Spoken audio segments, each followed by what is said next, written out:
Capítulo 17. O teste. A cerimônia do homem deve acontecer uma lua depois do 14º aniversário de um rapaz. Nem todos são honrados com ela. É necessário que um homem apadrinhe e nomeie o candidato, e ele deve encontrar outros homens que reconheçam que o rapaz é merecedor e está preparado. Vivendo entre homens de armas, eu sabia da cerimônia e sabia o suficiente sobre a sua importância e seletividade para nunca esperar participar dela. Uma das razões era ninguém saber a minha data de nascimento. Outra era eu não ter conhecimento de ninguém que fosse um homem, e muito menos ainda de 12 homens que pudessem me achar merecedor. Mas, numa certa noite, meses depois de ter resistido ao teste de Galeno, acordei e encontrei a minha cama rodeada de figuras vestindo robes e capuzes. E debaixo dos capuzes escuros podia enxergar as máscaras dos pilares. Ninguém pode falar ou escrever os detalhes da cerimônia. Isso, creio eu, posso dizer. À medida que cada vida era colocada em minhas mãos, peixe, pássaro e quadrúpede, escolhi libertá-las, não para a morte, mas de volta à existência livre. Assim, nada morreu na minha cerimônia e por isso ninguém se banqueteou. Mas mesmo no estado de espírito que me encontrava naquele momento, senti que tinha havido sangue e morte à minha volta mais que suficiente para uma vida inteira, e me recusei a matar com as mãos ou dentes. O meu padrinho ainda assim escolheu me dar um nome, demonstrando que ele pode não ter ficado totalmente desagradado comigo. O meu nome é da língua antiga, não tem letras e não pode ser escrita, e nunca encontrei ninguém com quem tenha decidido partilhar o conhecimento do meu nome de homem. Mas o seu significado ancestral, imagino, posso divulgar aqui. Catalisador, o causador de mudanças. Fui direto ao estábulo, primeiro para ver Ferreirinho, e em seguida Fuligem. A angústia que sentia ao pensar na manhã seguinte passou da minha mente para o meu corpo, e fiquei parado em frente à baia de Fuligem, com a cabeça encostada no seu lombo. Sentia-me nauseado. Foi aí que Bronco me encontrou. Reconheci a sua presença e a cadência firme das suas botas enquanto descia pelo caminho em direção ao estábulo. Por fim, parou de repente em frente à baia de fuligem. Senti que ele olhava para mim. Bem, e agora? Perguntou, asperamente. E eu ouvi na sua voz como ele já estava cansado de mim e dos meus problemas. Se eu estivesse um pouco menos indisposto, o meu orgulho teria me feito calar e declarar que não havia problema nenhum. Em vez disso, balbuciei virado para o pelo de fuligem. Amanhã, Galeno vai nos testar. Eu sei. Ele me ordenou de repente que lhe fornecesse cavalos para o seu plano idiota. Teria recusado se ele não tivesse um sinete do rei lhe conferindo autoridade. Sei apenas que quero os cavalos, por isso não me pergunte nada. Acrescentou de mau humor quando olhei subitamente para ele. Eu não ia fazer isso, respondi, taciturno. Ou me colocaria honestamente à prova de Galeno, ou não faria isso de maneira nenhuma. Você não tem nenhuma chance de passar neste teste que ele inventou, não é? O tom de Bronco era casual, mas eu podia ouvir como ele se preparava para ser desapontado pela resposta. Nenhuma, respondi secamente, e ficamos ambos silenciosos por um momento, escutando o fim daquela palavra. Bem, ele pigarreou e ajustou o cinto. Então, é melhor dar logo um fim nisso e voltar para cá. Não significa que você não tenha tido sorte com o resto da sua aprendizagem. Não se pode esperar que um homem seja bem-sucedido em tudo o que tenta. Ele tentava fazer meu fracasso no talento soar como uma coisa de pouca importância. Suponho que não. Você vai tomar conta do Ferreirinho enquanto estiver fora? Sim. Ele já estava se virando para sair, e então se voltou outra vez para mim, quase relutantemente. Esse cão vai sentir muito a sua falta? Ouvi sua outra pergunta, mas tentei evitá-la. Não sei. Tive de deixá-lo tanto tempo sozinho durante as minhas lições que imagino que ele nem vá sentir a minha falta. Duvido disso, falou Bronco com desânimo. Virou-se para sair. Duvido mesmo muito disso. Ele disse enquanto se afastava para entre as baias. E soube que ele sabia e que estava enojado, e não apenas por eu partilhar uma ligação com o Ferreirinho, mas também por me recusar a admitir isso. Como se fosse uma opção admitir isso para ele, resmunguei para a fuligem. Despedi-me dos meus animais, tentando explicar a Ferreirinho que várias refeições e noites se passariam antes de me ver outra vez. Abanou-se, sacudindo a cauda e protestou que eu devia levá-lo comigo, que ia precisar dele, Ele já era grande demais para que eu pudesse levantá-lo e abraçá-lo. Sentei-me no chão. Ele veio para meu colo e eu o abracei. Ele era tão quente e seguro, tão próximo e real. Por um momento, senti o quão certo ele estava, que ia precisar dele para ser capaz de sobreviver a esse fracasso. Mas lembrei que ele estaria aqui, esperando por mim quando chegasse. Ele prometiu vários dias do meu tempo só para ele quando voltasse. Eu o levaria numa longa caçada para a qual não tínhamos tido tempo antes. Agora ele sugeriu. E em breve, eu prometi. Então subi de volta à torre para preparar uma muda de roupas e um pouco de comida para a viagem. A manhã seguinte teve muita pompa e teatro e pouco bom senso, na minha opinião. Os outros que iam ser testados pareciam debilitados e entusiasmados. Dos 8 que se preparavam para partir, eu era o único que parecia pouco impressionado pelos cavalos inquietos e pelas 8 liteiras cobertas. Galeno nos alinhou e nos vendou, enquanto mais de 60 pessoas nos observavam. A maioria era composta de familiares ou amigos ou bisbilhoteiros da torre.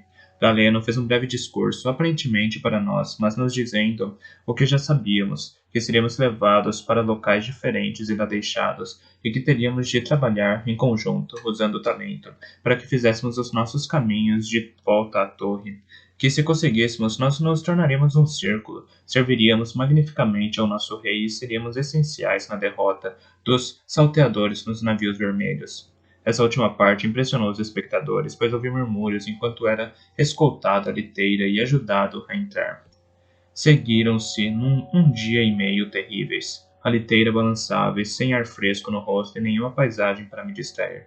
Logo me senti enjoado. O homem que guiava os cavalos tinha feito uma jura de silêncio e manteve a palavra. Fizemos uma pausa breve nessa noite.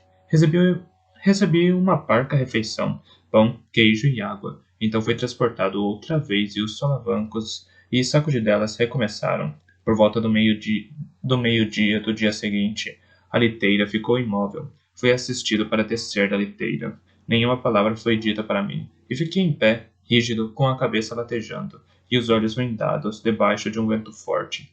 Quando vi os cavalos partindo, entendi que tinha chegado ao meu destino e comecei a desatar a venda. Galeno a tinha apertado bem e levei algum tempo para tirá-la.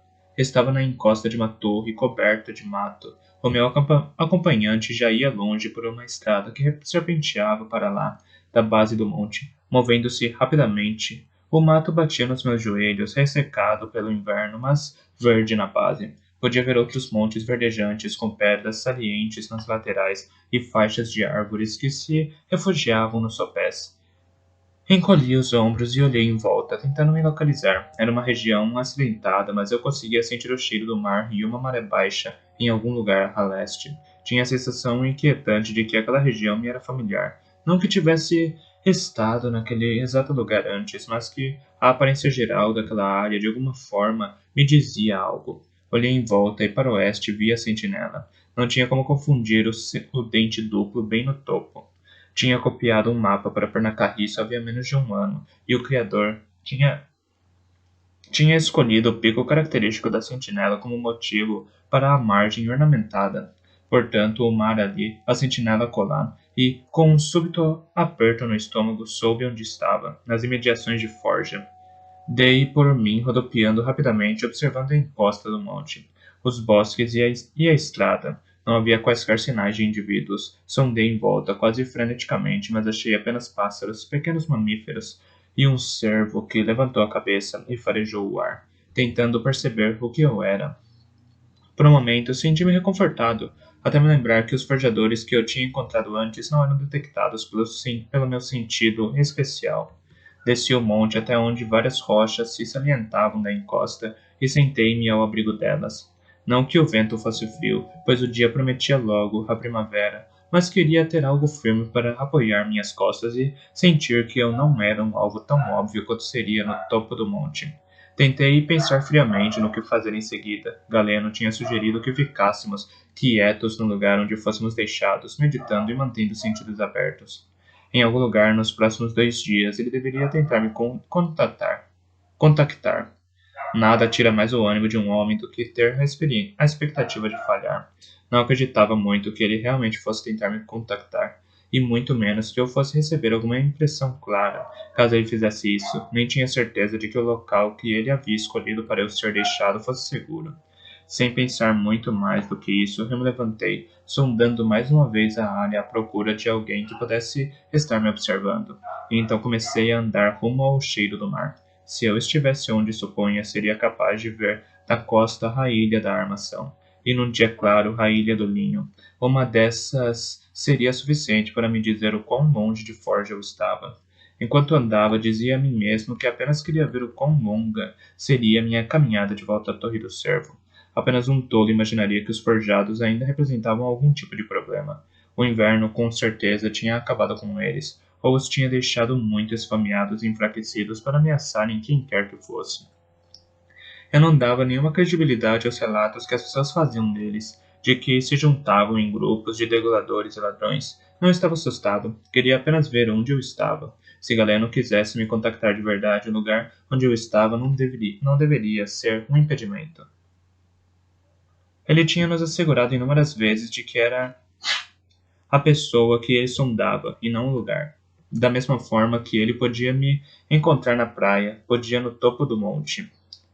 No fim da tarde, eu estava no topo das falésias rochosas, olhando o mar. Podia ver a ilha da Armação e o nevoeiro depois dela, que devia ser a ilha do Linho. Estava a norte de Forja. A estrada costeira que levava para casa era pela direita, atravessando as ruínas dessa vila. Não era um pensamento reconfortante. O que fazer agora? Ao cair da noite, estava de volta ao topo do meu monte, deitado entre duas rochas grandes. Tinha percebido que era um lugar tão bom para esperar quanto outro qualquer. Apesar das minhas dúvidas, ia continuar esperando onde eu tinha sido deixado até que o tempo para o contato tivesse terminado. Comi pão e peixe salgado e bebi água comedidamente. A minha muda de roupas incluía uma segunda capa. Eu me envolvi nela e expulsei todos os pensamentos de fazer uma fogueira. Por menor que fosse, teria sido um chamariz para quem quer que passasse ao lado do monte, pela estrada de terra batida. Acho que não existe nada mais cruelmente entediante que o nervosismo ininterrupto. Tentei meditar e abrir-me para o talento de Galeno, constantemente tremendo de frio e recusando-me a admitir que estava com medo.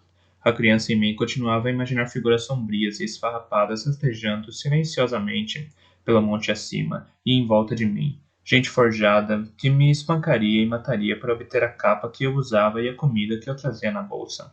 Tinha preparado um cajado ao fazer o caminho de volta à encosta do monte, e eu o segurava com as duas mãos, mas me parecia uma arma fraca. Às vezes cochilava, apesar dos meus medos, mas os sonhos que vinham eram sempre de Galeno se regozijando com o meu fracasso, enquanto forjados me encurralavam e acordava sempre num sobressalto, inspecionando freneticamente o espaço em volta de mim, para ver se os pesadelos tinham se tornado realidade. Assistia ao nascer do sol através das árvores e tirei cochilos irregulares a manhã toda. A tarde me trouxe uma espécie de paz desgastada. Eu me distraí, sondando ao redor a vida selvagem do monte. Ratos e pássaros eram um pouco mais do que brilhantes faíscas de fome na minha mente, e os coelhos pouco mais do que isso, mas havia uma raposa no cio à procura de companheiro, e mais longe um cervo batia a pele aveludada nos seus cornos, com tanto propósito quanto um ferreiro na bigorna. O pôr do sol foi muito longo. Surpreendeu-me como foi difícil aceitar à medida que a noite caía, que eu não tinha sentido nada, nem a mais leve pressão do talento. Ou ele não tinha me chamado, ou eu não tinha ouvido. Comi pão e peixe no escuro e disse a mim mesmo que aquilo não importava. Por algum motivo tentei me encher de raiva, mas o meu desespero era uma coisa muito viscosa e escura para as chamas da ira conseguirem vingar sobre ele. Tive certeza de que Galeno tinha me enganado, mas nunca seria capaz de provar isso, nem sequer a mim mesmo. Eu teria sempre de imaginar se o seu desprezo por mim era justificado. Na escuridão total, apoiei as costas numa rocha, o cajado o cajado sobre os joelhos, e decidi dormir. Os meus sonhos foram confusos e desagradáveis. Majestoso se levantava diante de mim, e eu era outra vez uma criança dormindo no meio da palha. Ia-se e empunhava uma faca. Veracidade encolheu os ombros e me deu um sorriso de desculpas. Breu virou as costas para mim, desapontado. Molly sorriu para o Jadão, que passava por mim, esquecendo-se de que eu estava ali. Bronco me segurou pelo colarinho da camisa e me chacoalhou, dizendo para eu me comportar como um homem e não como um animal. Mas eu continuei deitado na palha e numa camisa velha, mordiscando um osso. A carne era muito boa e eu não conseguia pensar em mais nada. Estava muito confortável até que alguém abriu a porta do estábulo e a deixou escancarada. Uma corrente de ar desagradável começou a vir sorrateiramente através do chão do estábulo, deixando-me com frio, e eu olhei para cima com um rosnado, cheirei Bronco e cerveja. Bronco veio lentamente através do escuro, resmungando. Está tudo bem, Ferreirinho, enquanto passava por mim. Baixei a cabeça enquanto ele começava a subir as escadas. De repente, ouvi um grito, e homens rolando pelas escadas abaixo. Debatiam-se enquanto caíam. Fiquei em pé, num sobressalto, rosnando e latindo. Caíram em cima de mim. Uma bota tentou me chutar, e eu agarrei a perna, cravando nela os meus dentes e apertei com força a mandíbula. Abocanhei mais bota e calça do que carne, mas ele soltou um silvo de raiva e dor e me atacou. A faca acertou-me do lado. Cerrei os dentes com mais força e aguentei, rosnando. Outros cães tinham acordado e estavam latindo, os cavalos batendo os cascos dentro das baias. Garoto! Garoto! Chamei por ajuda. Senti que ele estava comigo, mas não veio. O intruso me deu um pontapé, mas não o larguei. Bronco jazia na palha e eu senti o cheiro do seu sangue. Não se movia. Ouvi a velha raposa se atirar de encontro à porta no andar de cima, tentando em vão alcançar o dono. A faca me penetrou uma vez, e outra, e outra. Gritei pelo garoto uma última vez, e então não consegui mais aguentar. Fui atirado pela perna que me dava pontapés, indo bater contra a lateral de uma baia. Estava me afundando. Sangue na minha boca e narinas, pés correndo. Dor na escuridão. Arrastei-me para mais perto de Bronco e empurrei o focinho embaixo da sua mão. Ele não se mexeu. Vozes e luzes vindo, vindo, vindo. Acordei na encosta escurecida do monte, agarrando o cajado com tanta força que as minhas mãos estavam dormentes. Nem por um momento pensei que aquilo tivesse sido um sonho. Não podia deixar de sentir a faca entre as costelas e o sabor do sangue na boca. Como o refrão de uma canção macabra, as memórias se repetiam, uma atrás da outra, a corrente de ar frio, a faca, a bota, o sabor do sangue do meu inimigo na boca e o sabor do meu próprio sangue. Esforcei-me para compreender o que Ferreirinho tinha visto. Alguém estava no topo das escadas de Bronco à espera dele. Alguém com uma faca, e Bronco tinha caído e Ferreirinho tinha farejado sangue. Levantei-me e juntei as minhas coisas. A presença de Ferreirinho era esparsa, debilitada, pequena e calorosa na minha mente. Fraca, mas ainda presente. Sondei a mente dele com cuidado e parei quando percebi o quanto lhe custaria me sentir. Quieto, fique quieto. Estou a caminho. Estava frio e os meus joelhos tremiam, mas o suor escorria pelas minhas costas. Nenhuma vez questionei o que tinha de fazer. Desci o monte até a estrada de terra batida. Era uma pequena estrada de mercadores, um caminho para Mascates, e eu sabia que se seguisse nele, cruzaria em algum momento a estrada da costa. E eu a seguiria, encontraria a estrada da costa e faria o meu próprio caminho de volta para casa. E com a ajuda de Eda chegaria a tempo de ajudar Ferreirinho e Bronco. Caminhei, recusando-me a correr. Uma marcha firme me levaria longe mais depressa do que uma corrida louca pela escuridão. A noite era clara e o caminho reto.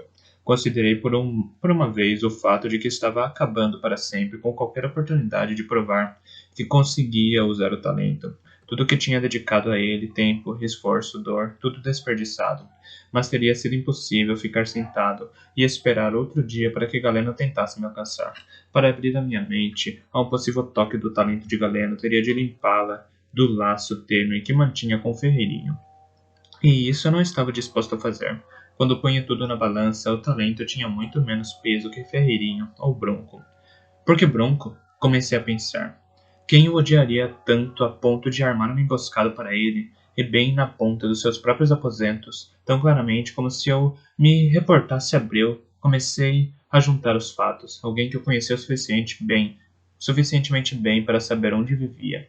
Isso excluía alguma ofensa ocasional cometida numa taberna da cidade de Torre do Cervo. Alguém que tinha trazido uma faca. Isso excluía alguém que quisesse apenas espancá-lo. A faca era afiada e o homem que a tinha empunhado sabia usá-la.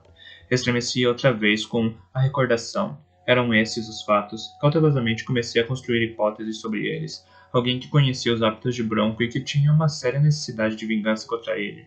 Seria o suficiente para justificar o assassinato. Os meus passos tornaram-se de repente mais lentos, porque Ferreirinho não tinha percebido antes o homem que esperava lá em cima. Porque Raposa não tinha começado a latir do outro lado da porta.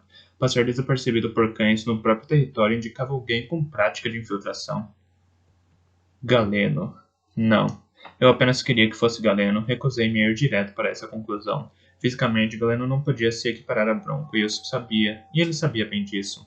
Nem sequer como uma faca no escuro, com um Bronco meio bêbado e pego de surpresa. Não. Galeno não poderia querer fazer isso. Galeno poderia querer fazer isso, mas não faria. Não ele próprio. Poderia ter enviado outra pessoa? Refleti sobre essa hipótese e concluí que não sabia. Pense mais. Bronco não era um homem paciente. Galeno era o inimigo que ele tinha feito mais recentemente, mas não o único. Organizei os fatos várias vezes, tentando chegar a uma conclusão sólida, mas simplesmente não havia indício suficiente para construir uma. Depois de um bom tempo, cheguei a um riacho e bebi um pouco de água. Recomecei minha caminhada. O bosque se tornava mais denso e a lua estava a maior parte do tempo oculta pelas árvores que delineavam a estrada. Não voltei para trás. Forcei-me a seguir em frente, até que minha trilha fluiu para a estrada da costa como um afluente alimenta um rio. Segui em direção do sul, e a estrada mais larga brilhava como prata ao luar. Andei e refleti a noite toda. À medida que os primeiros tentáculos da manhã começaram a recolorir a paisagem, eu me senti incrivelmente exausto, mas não menos determinado. A minha preocupação era um fardo que não podia descansar. Agarrei com força tênue o vínculo de calor que me informava que Ferreirinho ainda estava vivo, e comecei a pensar em Bronco. Não tinha como saber o quão seriamente ele tinha sido ferido. Ferreirinho tinha cheirado seu sangue. Portanto, a faca tinha atingido pelo menos uma vez. E a queda da escada. Tentei deixar de lado a preocupação. Nunca tinha pensado que Bronco pudesse ser ferido daquela maneira. E menos ainda do que eu sentiria numa situação dessas. Não conseguia encontrar nome para o estado de espírito em que eu me encontrava. Apenas vazio, pensei. Vazio e cansaço. Comi um pouco enquanto ia caminhando e enchi meu odre num riacho. Na metade da manhã, o céu se encheu de nuvens e choveu um pouco. No princípio da tarde, abruptamente, o céu se desanuviou. Continuei andando. Tinha esperado encontrar algum tipo de tráfego na estrada da costa, mas não vi nada. No fim da tarde, a estrada mudou de direção, aproximando-se das falésias. Podia olhar para baixo através de uma pequena mata e ver o lugar onde antes tinha sido forjado. A tranquilidade que pairava ali era arrepiante. Nenhuma fumaça subia das cabanas, nenhum barco se movia em volta do porto.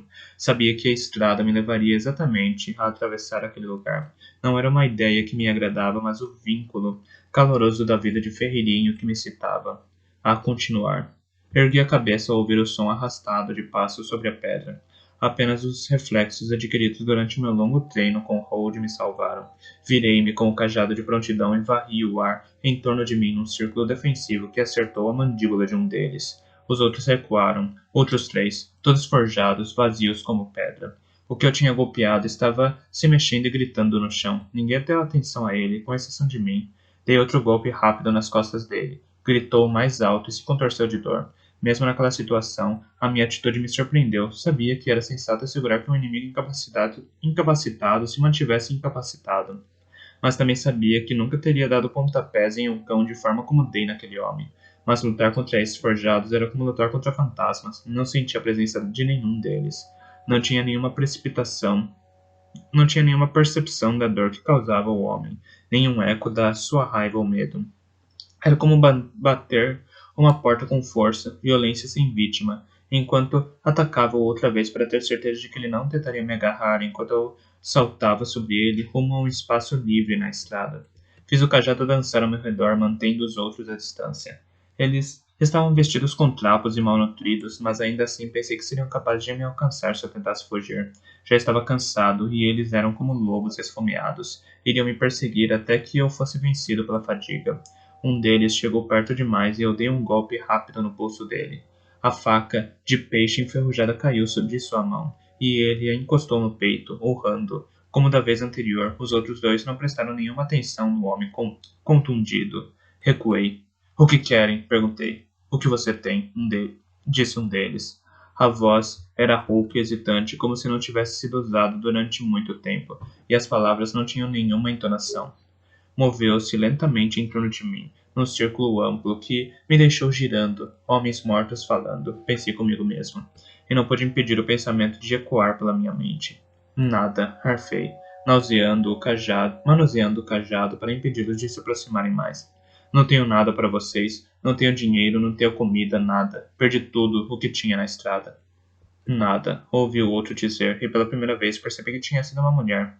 Tempos atrás. Agora era esse fantoche oco e malvado, cujos olhos embaçados de repente se acenderam com cobiça, enquanto dizia, capa, quero sua capa.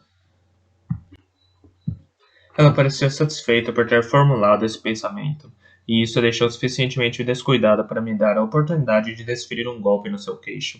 Olhou atônita para o ferimento e continuou a mancar na minha direção.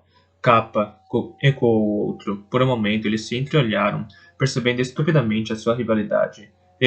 Minha, acrescentou. Não, eu te mato, respondeu ela calmamente. E mato você também. Lembrou-se de mim e aproximou-se outra vez. Agitei o cajado na sua direção, mas ela saltou para trás e tentou agarrá-lo quando passou ao seu lado. Virei-me bem a tempo de desferir um golpe naquele cujo pulso eu já tinha machucado. Então saltei por cima dele e desci correndo pela estrada. Corri desagitadamente, segurando o cajado com uma mão, enquanto me debatia com a fivela da capa com a outra. Por fim, a capa se soltou e eu a deixei cair enquanto continuava correndo.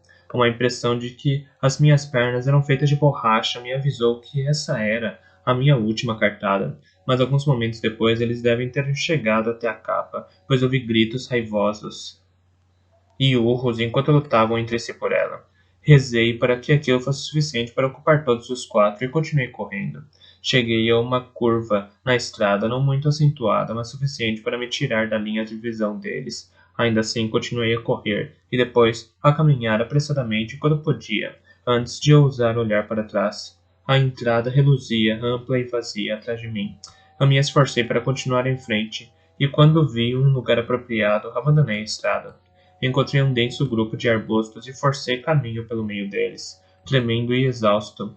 Eu me agachei no meio daqueles arbustos cheios de espinhos e me forcei para tentar ouvir qualquer sinal de perseguição. Tomei golinhos de água e tentei me acalmar. Não tinha tempo para esse atraso. Tinha de voltar à Torre do Cervo, mas não ousei sair dali. Ainda é inconcebível para mim que eu tenha adormecido naquele lugar, mas foi o que fiz. Despertei aos poucos, atordoado, tive certeza de que estava me recuperando de alguma ferida grave, ou de uma doença de longa duração. Meus olhos estavam pegajosos, a boca inchada e amarga. Forcei-me a abrir as pálpebras e olhei em volta, sentindo-me totalmente desnorteado. A luz estava diminuindo e nuvens cinzentas venciam a lua. Minha exaustão era tão grande que eu tinha me inclinado sobre os arbustos cheios de espinhos e dormido. Apesar das inúmeras picadas, libertei-me dos espinhos com muita dificuldade, deixando pedaços de roupa, cabelo e pele para trás. Saí do meu esconderijo tão cautelosamente quanto qualquer animal perseguido, não só soldando o mais longe que os meus sentidos me permitiam, mas farejando também o ar e mirando tudo ao meu redor. Sabia que isso não me revelaria nenhum forjado, mas esperava que se eles estivessem por perto, os animais da floresta os tivessem visto e reagido. Mas esperava que se eles estivessem perto, os animais da floresta os tivessem visto e reagido. Mas tudo estava quieto. Retomei cautelosamente a estrada. Era larga e estava vazia. Olhei uma vez para o céu e recomecei a caminhar em direção à forja. Fui me mantendo sempre perto da beira da estrada, onde as sombras das árvores eram mais densas. Tentei me mover ao mesmo tempo, depressa e silenciosamente, e não consegui fazer nenhuma das duas coisas tão bem quanto queria. Tinha parado de pensar no que quer que fosse, exceto em ser cauteloso e na necessidade de voltar para a Torre do Cervo. A vida de Ferreirinho era o mais tênue vínculo na minha mente. Penso que a única emoção ainda ativa em mim era o medo que me mantinha olhando para trás e examinando as árvores de ambos os lados da estrada enquanto caminhava. Estava completamente escuro, quando cheguei à encosta do monte que se elevava sobre Forja. Por algum tempo fiquei ali parado, olhando o povoado, procurando algum sinal de vida, e então me forcei a continuar andando. O vento soprou e me proporcionou um luar oscilante. Era uma dádiva enganadora que confundia tanto quanto revelava. Fazia as sombras se moverem nos cantos das brasas abandonadas e projetava reflexos súbitos, que brilhavam como facas nas poças de águas que se espalhavam pela rua. Mas ninguém andava em Forja. O porto não tinha barcos e nenhuma fumaça se erguia das chaminés. Os habitantes normais tinham abandonado o local não muito tempo depois daquele ataque fatídico, e era evidente que os forjados também o tinham abandonado, uma vez que ali não havia mais comida ou conforto. O povoado nunca tinha se reconstruído realmente depois do ataque, e uma longa temporada de tempestades de inverno e marés tinha tentado completar o que os navios vermelhos começaram. Apenas o porto parecia quase normal, exceto pelos cais vazios. Os quebra-marés ainda se curvavam sobre a baía como mãos protetoras, formando uma concha que envolvia as docas, mas não restava nada que necessitasse dessa proteção. Segui cautelosamente pela desolação que era Forja. Sentia minha pele formigar à medida que passava pelas portas despencadas de suas molduras, partidas em reconstrução, meio queimadas. Foi um alívio deixar para trás o cheiro de mofo das cabanas abandonadas e me colocar sob as docas, contemplando a água. A estrada passava direto pelas docas e se curvava pela margem. Um acostamento de pedras rudemente trabalhada. Um acostamento de pedra rudemente trabalhada, em outros tempos, tinha resguardado a estrada do mar ganancioso. Mas um inverno de marés e tempestades, sem intervenção humana, o estava destruindo. As pedras iam se desprendendo e pedaços de madeira flutuante, que tinham servido de arietes ao mar, abandonados pela maré, enchiam a parte baixa da praia. Antes, carroças cheias de lingotes de ferro eram empurradas por essa estrada abaixo até os barcos que as esperavam. Caminhei ao longo do quebra-mar e percebi o que tinha parecido ser tão duradouro visto da encosta do monte. Suportaria talvez mais uma ou duas estações invernais sem manutenção, antes que o mar o engolisse. Acima da minha cabeça, as estrelas brilhavam intermitentemente através de nuvens que passavam rápidas, impelidas pelo vento. A lua oscilante se velava e se revelava também, concedendo-me vislumbres ocasionais do porto. Os rumores das ondas eram como o respirar de um gigante inebriado. Era uma noite oriunda de um sonho, e quando olhei para o horizonte sobre a água, avistei o fantasma de um navio vermelho, abrindo caminho através do luar ao entrar no porto de Forja. O casco era longo e lustroso, os mastros desprovidos de velas deslizavam em direção ao porto. O vermelho do casco e da proa era brilhante como sangue fresco, derramado, como se cortasse canais de sangue, em vez de água salgada. No povoado morto atrás de mim, ninguém soltou um grito de aviso. Fiquei parado como um idiota colado ao quebra-mar, tremendo enquanto fitava aquela aparição, até que o ranger de remos e o gotejar prateado de água na ponta de um deles tornou o navio vermelho real. Eu me joguei de barriga para baixo na estrada que se estendia sobre o quebra-mar, ficando colado nela, e me arrastei da superfície lisa da estrada para meio dos rochedos e dos pedaços de madeira flutuante que tinham se acumulado junto do quebra-mar.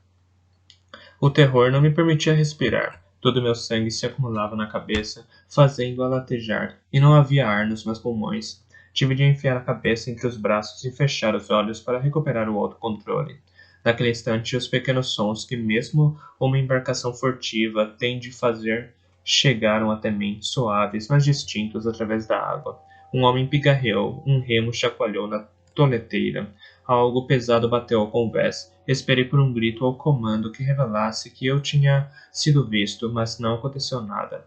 Ergui a cabeça cautelosamente, olhando através das raízes esbranquiçadas de um dos troncos de madeira flutuantes. Tudo estava quieto, com exceção do navio que ia se aproximando, à medida que os remadores o traziam para o porto. Os remos se erguiam e caíam num movimento único, quase silencioso. Pouco depois pude ouvi-los falando numa língua parecida com a nossa, mas pronunciada de uma forma tão áspera que podia apenas discernir o significado de algumas palavras com grande dificuldade. Um homem saltou para fora do barco com uma corda na mão e patinhou até a margem, prendeu o navio à costa a não mais de que uma distância de 2 navios do lugar onde eu me escondi entre os rochedos e os pedaços de madeira. Outros 2 saltaram para fora com facas nas mãos e escalaram o quebra-mar. Correram pela estrada em direções opostas para assumir posições de sentinela. Um se colocou quase diretamente acima de mim. Fiquei bem encolhido e quieto, agarrei-me mentalmente a ferreirinho na mente, da mesma forma que uma criança se agarra a um brinquedo favorito como proteção contra pesadelos. Precisava voltar para casa e para ele.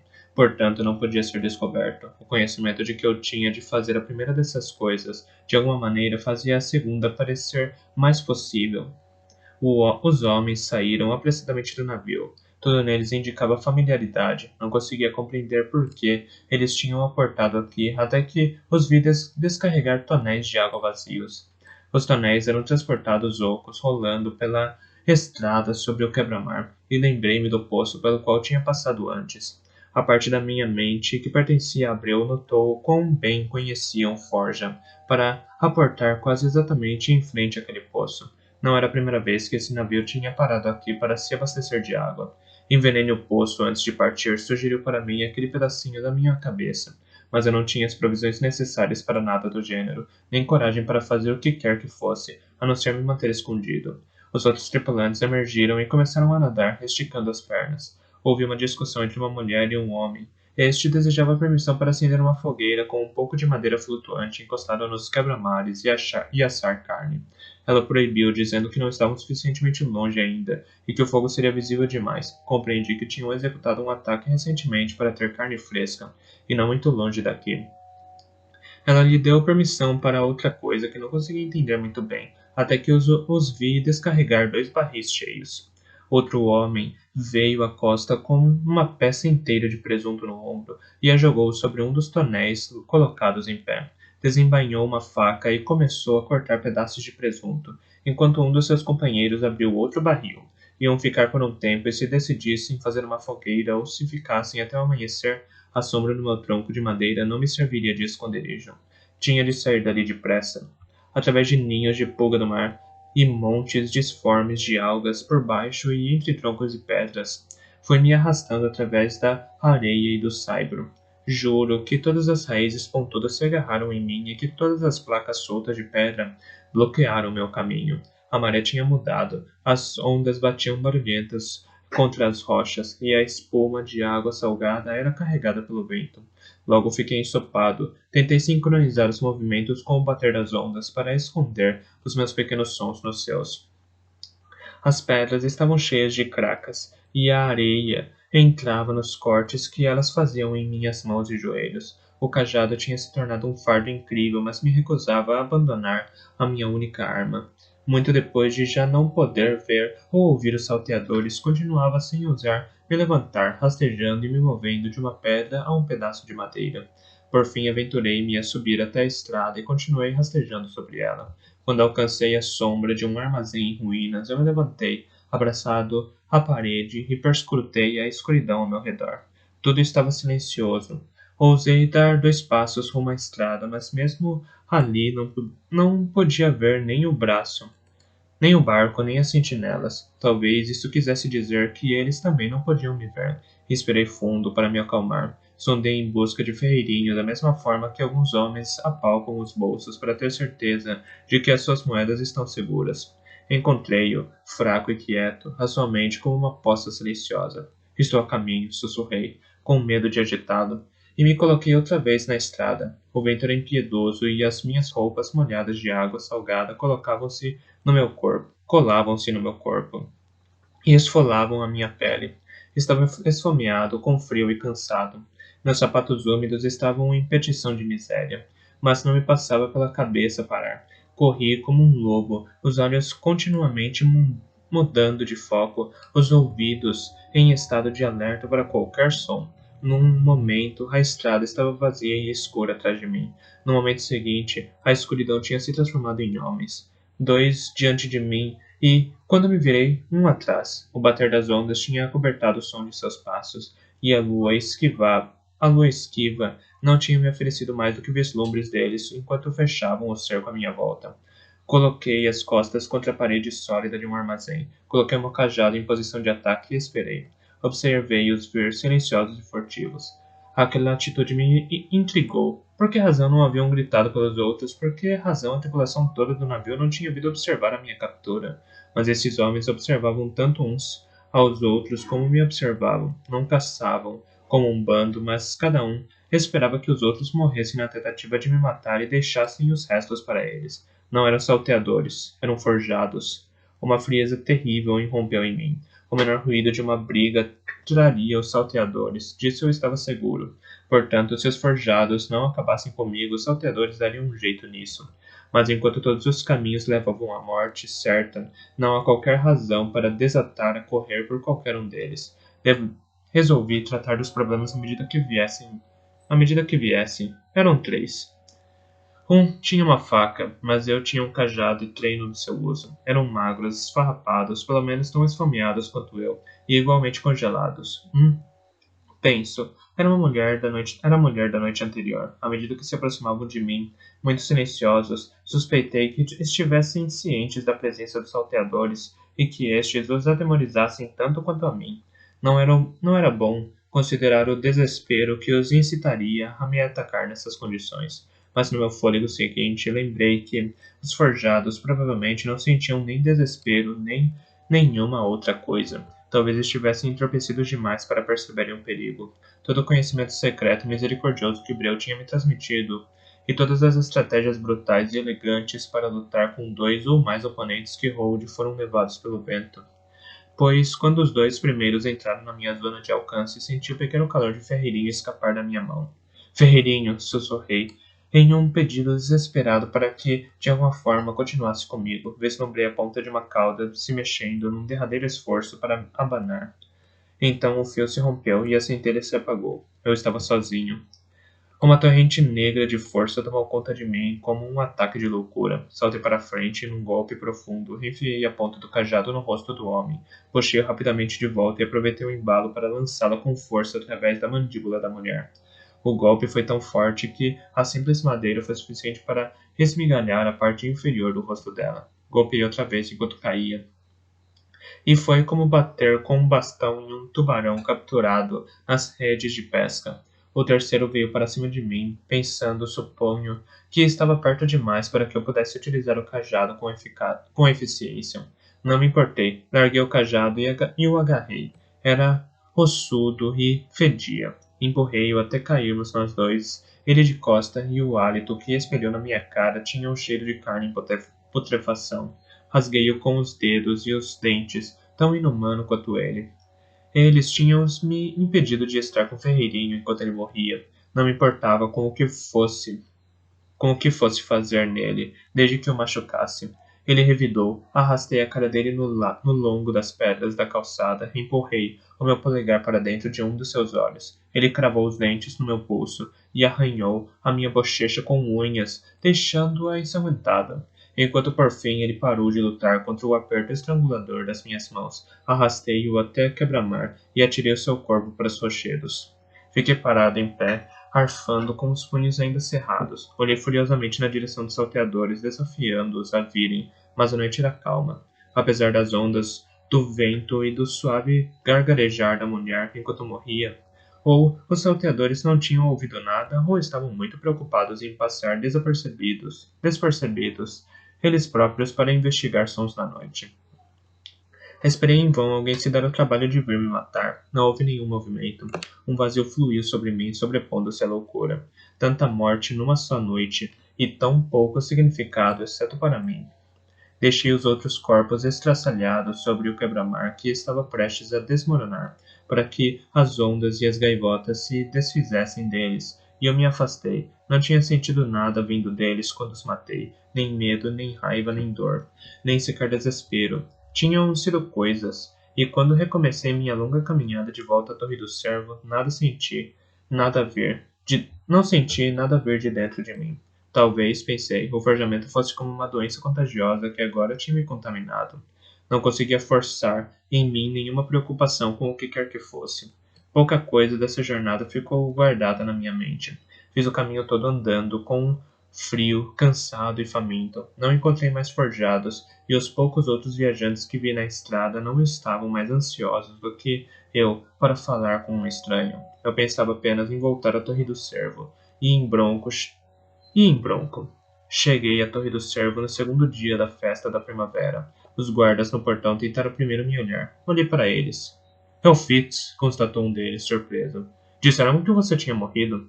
Cale a boca, resmungou o outro. Era padrão, que eu conhecia bem e que disse rapidamente. Bronco foi ferido. Ele está na enfermaria, garoto.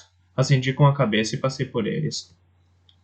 Durante todos os meus anos em Torre do Cervo, nunca tinha pisado na enfermaria.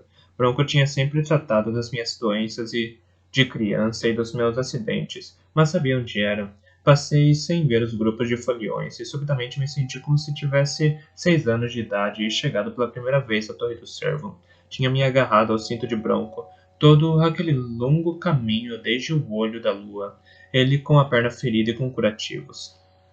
Mas nenhuma vez ele tinha me posto no cavalo de outro, ou havia confiado a outro a responsabilidade de cuidar de mim. Forcei o caminho pelo meio das pessoas com seus ombros, flores e bolos doces, para alcançar a parte interna da torre.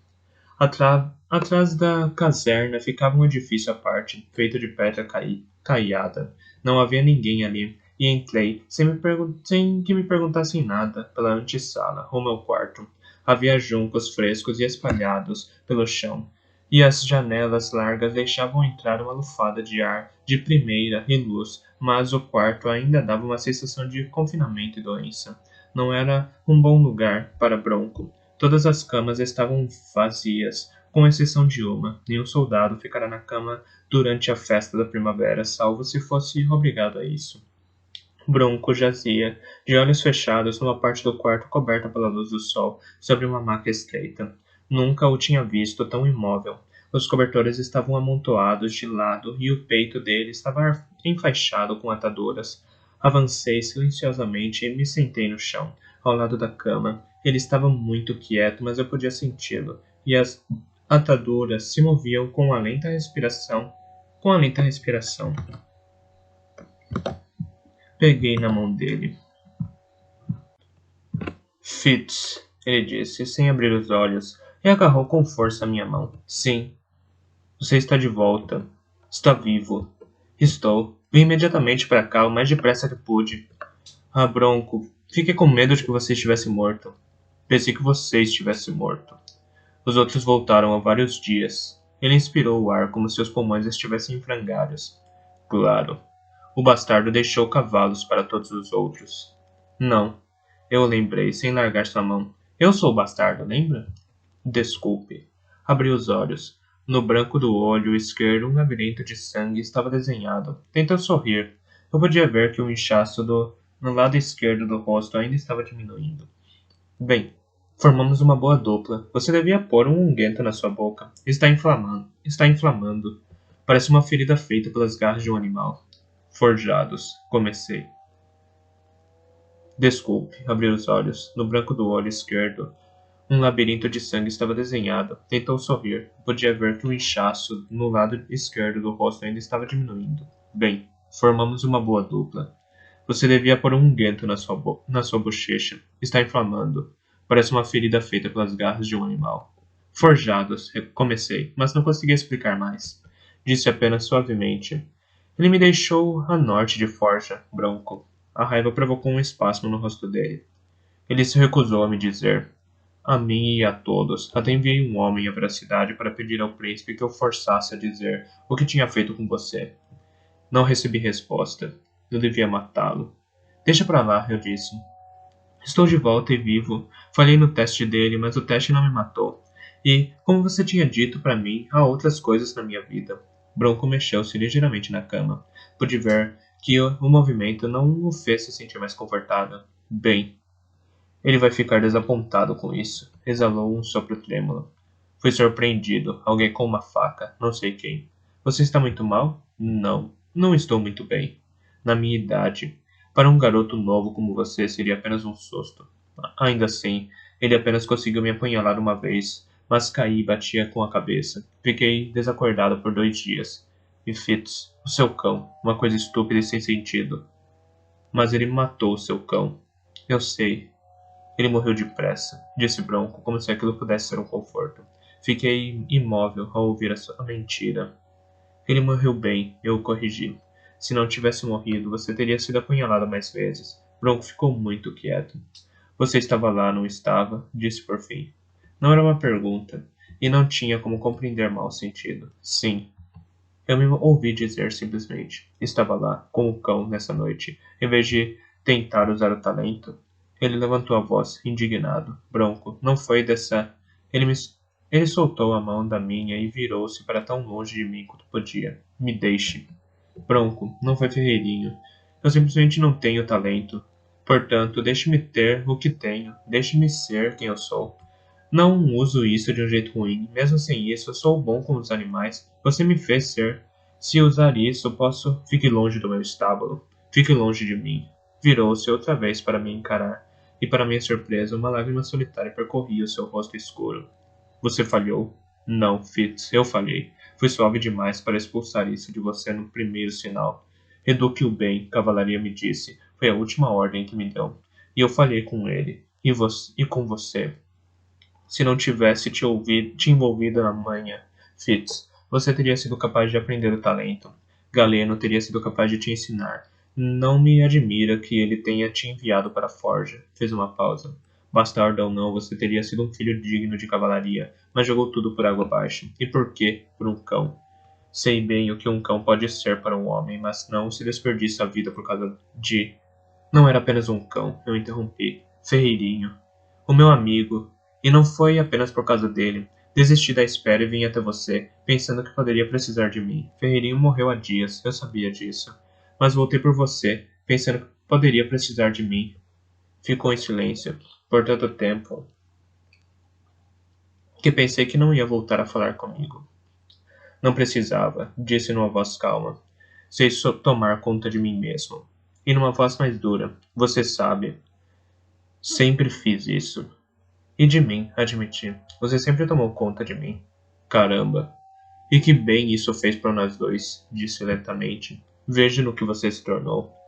Agora você apenas desapareça. Simplesmente desapareça. Virou as costas, outra vez, e senti que algo o abandonava. Levantei-me lentamente. Vou fazer uma solução de folhas de Helena para o seu olho. Trarei hoje à tarde. Não me diga nada. Não me faça nenhum favor. Tome o seu próprio rumo e seja o que você quiser. Não quero ter mais nada a ver com você. Falava para a parede. Na sua voz não havia nenhum sinal de piedade por nenhum de nós. Olhei brevemente para trás ao deixar a enfermaria. Bronco não tinha se mexido, mas até suas costas pareciam mais velhas e menores. Foi assim o meu retorno à Torre do Cervo. Era uma criatura diferente da criança desamparada que tinha saído dali. Fizeram poucas festas por eu não estar morto, como havia sido suposto. Não dei oportunidade a ninguém para fazer isso. Da cama de Bronco fui diretamente para o meu quarto. Tomei banho e troquei de roupa. Dormi, mas não bem. Durante o resto da festa da primavera, comi à noite, sozinho na cozinha. Escrevi um bilhete para o rei sagaz sugerindo que os salteadores poderiam estar usando regularmente os poços de água em Forja. Não me deu nenhuma resposta e fiquei contente com isso. Não procurei entrar em contato com mais ninguém. Com muita pompa e cerimônia, Galeno apresentou o seu círculo completo ao rei. Um outro além de mim tinha fracassado. Eu me envergonho agora por não conseguir lembrar o seu nome. E se alguma vez soube o que aconteceu com ele, já me esqueci. Como Galeno, suponho que eu deixei de lado, considerando-o insignificante. Galeno falou comigo apenas uma vez até o fim daquele verão, e indiretamente. Passamos um pelo outro no terraço pouco depois da festa da primavera. Ele ia andando e conversando com Majestoso. Quando passaram por mim, olhou-me por cima da cabeça de Majestoso e disse, em tom de piada, mais vidas que um gato. Parei e olhei para eles até que ambos fossem forçados a olhar para mim. Fiz Galeno encarar os meus olhos, então sorri e assenti com a cabeça. Nunca confrontei Galeno sobre a sua tentativa de me enviar direto para a morte. Depois disso, parecia nunca me ver. Seus olhos passavam deslizando sobre mim, e ele deixava o ambiente assim que eu entrava. Parecia que eu tinha perdido tudo Parecia que eu tinha perdido tudo ao perder Ferreirinho. Ou talvez, na minha amargura, eu tenha me empenhado em destruir o pouco que me restava. Perambulei amuado pela torre durante semanas, insultando qualquer um que fosse suficientemente tolo para falar comigo. O bobo me evitava. Briou não me chamava. Vi paciência 3 vezes. Das 2 primeiras, fui até ela porque me chamou. Fiz apenas o mínimo esforço para ser educado. Da terceira vez, aborrecido com a tagarelice dela sobre as mudas de rosas, levantei-me e saí sem dizer nada. Não voltou a me chamar. Mas chegou um ponto em que senti que precisava me aproximar de alguém. Ferreirinho tinha deixado um grande vazio na minha vida, e não tinha esperado que o meu exílio do estábulo fosse ser tão devastador quanto. Encontros ocasionais com Bronco eram incrivelmente desconfortáveis, visto que ambos aprendemos dolorosamente a fingir que não nos víamos. Queria desesperadamente ir até Molly para lhe contar as minhas desgraças, tudo o que tinha acontecido comigo desde que tinha chegado pela primeira vez à Torre do Cervo. Imaginava em detalhes como nos sentiríamos na praia, como nos sentaríamos na praia enquanto eu falava, e como, quando eu terminasse, ela não me julgaria ou tentaria me oferecer conselhos, mas apenas seguraria minha mão na sua e ficaria quieta ao meu lado. Finalmente, ela saberia tudo e não teria mais de esconder tanta coisa dela. Não ousei imaginar nada além daquilo. Desejava desesperadamente fazer isso e receava fazê-lo, com o medo que apenas um rapaz cuja amada é 2 anos mais velha. E receava fazê-lo com o medo que apenas um rapaz cuja amada é 2 anos mais velha conhece. Se contasse a ela todos os meus infortúnios, ela me consideraria uma criança feliz e teria piedade de mim? Será que me odiaria por tudo o que nunca tinha lhe contado antes? 1 dúzia de vezes esse pensamento fez os meus pés evitarem o caminho para a cidade de Torre do Cervo. Mas 2 meses depois, num dia em que me aventurei a ir à cidade, meus pés traiçoeiros me levaram à casa de velas. Aconteceu que eu trazia um cesto comigo com uma garrafa de kirsch dentro e 4 ou 5 pequenas rosas amarelas obtidas com grandes perdas de pele no Jardim das Mulheres, onde a sua fragrância se sobrepunha até aos canteiros de tomilho. Disse a mim mesmo que não tinha um plano, não precisava dizer a ela tudo sobre mim, não precisava sequer vê-la. Podia decidir o que fazer à medida que fosse andando. Mas no fim as decisões já estavam todas tomadas e não tinha nada a ver comigo. Cheguei bem a tempo de ver Molly partir de braços dados com Jadão. Iam com as cabeças quase encostadas e ela se inclinava no braço dele enquanto falavam em vozes suaves. À porta de casa de velas, ele parou para contemplar o rosto dela. Ela ergueu os olhos para encontrar os dele. Quando o homem ergueu uma mão hesitante para tocar o seu rosto, Molly tornou-se subitamente uma mulher, e eu não a conhecia. Os 2 anos de diferença entre nós eram um abismo imenso que eu não poderia esperar atravessar. Virei apressadamente à esquina antes que ela pudesse me ver e virei-me para o lado com a cabeça baixa, passando por mim como se eu fosse uma árvore ou uma pedra. A cabeça dela se reclinava no ombro dele, e andavam lentamente. Demorou uma eternidade até que desaparecesse. Nessa noite, fiquei mais bêbado do que alguma vez tinha estado, e acordei no dia seguinte deitado nos arbustos no meio da estrada que levava até a torre.